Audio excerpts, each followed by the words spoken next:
শুৱালকুছিত প্ৰচাৰ অভিযান বৰপেটা লোকসভা সমষ্টিৰ কংগ্ৰেছ প্ৰাৰ্থী দীপবায়নৰ শুৱালকুছিৰ শ্ৰী শ্ৰী হাতীসত্ৰত সেৱা লয় কংগ্ৰেছ প্ৰাৰ্থীজনে বহুকেইজন শিক্ষাবিদ আৰু বুদ্ধিজীৱীয়ে কংগ্ৰেছক বৰপেটা সমষ্টিৰ পৰা প্ৰাৰ্থিত্ব প্ৰত্যাহাৰৰ আহ্বান জনাইছে। এই ক্ষেত্ৰত কংগ্ৰেছ হাইকমাণ্ডে চিন্তা চৰ্চা কৰিব বুলি মন্তব্য দীপবায়নৰ। CPIMৰ প্ৰাৰ্থী মনোৰঞ্জন দাস এগৰাকী সৰব বিধায়ক।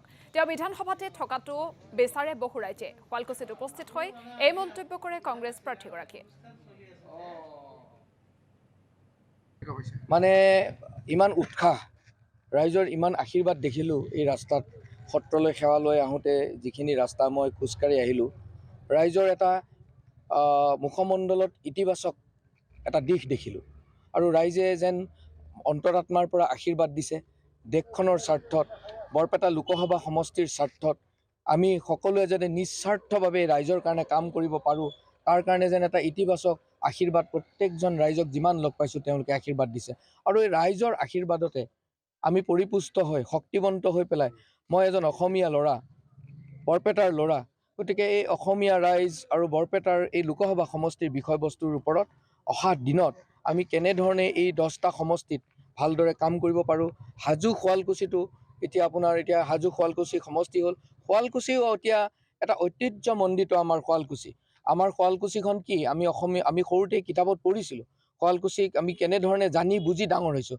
আজি সেই শুৱালকুছিৰো অৱস্থাটো কেনেধৰণৰ ৰাইজৰ মনতো এনেকুৱা বহু প্ৰশ্ন আছে যিবোৰ প্ৰশ্নৰ উত্তৰ হয়তো আপোনালোকেও ভালদৰে জানে।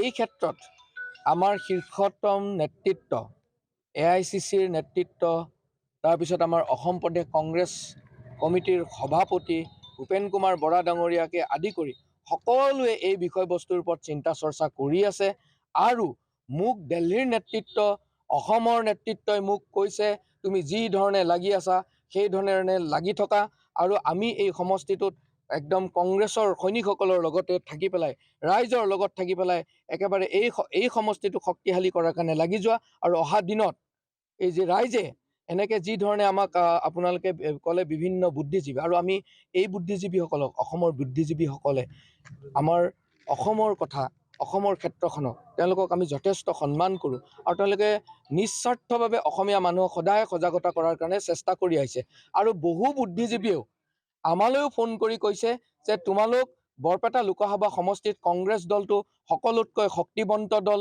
তোমালোকৰ 5জনকৈ বিধায়ক আছে, তোমালোকৰ সাংগঠনিক শক্তি যথেষ্ট দৃঢ় আৰু ৰাইজে এইবাৰ শক্তিশালী দলকহে প্ৰক্ষেপ কৰিবা আৰু তুমি এজন যুৱক আৰু এই বৰপেটাৰ তুমি সন্তান তোমাক বহু বুদ্ধিজীৱী আমালৈ ফোন কৰি গৈছে যে তোমালোকে এই নিৰ্বাচন খেলা আৰু আমাৰ যিজন জ্যেষ্ঠ ব্যক্তি আমাৰ CPM দলৰ তেখেতক ইতিমধ্যে ৰাইজে বিধায়ক কৰি পঠাইছে। তেখেতে বিধানসভাত সৰব ভূমিকা গ্ৰহণ কৰি আছে। ৰাইজে এই বুদ্ধিজীৱীসকলে মোক কিছু বুদ্ধিজীৱীয়ে আমাক ফোন কৰি কৈছে যে তেওঁ বিধানসভাত থাকক আৰু ডেকা শক্তিক সংবিধান ৰক্ষা কৰাৰ যুঁজত আগুৱাই দিয়ক।